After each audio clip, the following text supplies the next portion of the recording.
రాష్ట్రంలో మంత్రుల తీరు మీద సీఎం కేసీఆర్ అసంతృప్తితోటి ఉన్నారంటోంది గులాబీ టీం. విపక్ష లీడర్ల విమర్శలకు మంత్రులు గట్టిగా కౌంటర్ ఇయ్యడం లేదని గరమైతున్నట్లు చెప్తోంది. విప్లు కూడా మాట్లాడకపోవడం మీద కేసీఆర్ సీరియస్ గా ఉన్నట్లు తెలుస్తోంది.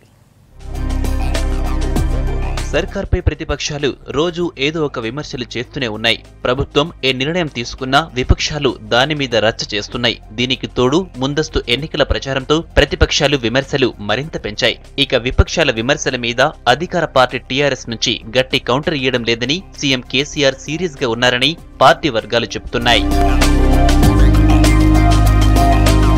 కేబినెట్ల 17 మంది మంత్రులున్నా విపక్ష లీడర్ల విమర్శలకు ఒకరిద్దరు మంత్రులు మాత్రమే గట్టిగా తిప్పికొడుతున్నారు. మిగతా మంత్రులు మాట్లాడకపోవడం మీద కేసీఆర్ ఆగ్రహం వ్యక్తం చేసినట్టు సమాచారం. మంత్రులు కేటీఆర్, హరీష్, నాయని, తలసాని మాత్రమే విపక్షాలకు కౌంటర్ ఇస్తున్నారని, మిగతా వాళ్లు జిల్లా స్థాయిలో మాత్రమే మాట్లాడుతుండడం మీద కేసీఆర్ అసంతృప్తిగా ఉన్నారని లీడర్లు చెప్పుకుంటున్నారు. మంత్రులు బాధ్యతగా ముందుకు రావడం లేదని కేసీఆర్ అన్నట్టు చెబుతున్నారు. ఇక మంత్రులు పద్మారావు, చందులాల్, జోగురామన్న యాడగూడ నోరు ఇప్పుతలేరని గులాబీ బాస్ కోపం మీద ఉన్నారని పార్టీ లీడర్లు అంటున్నారు.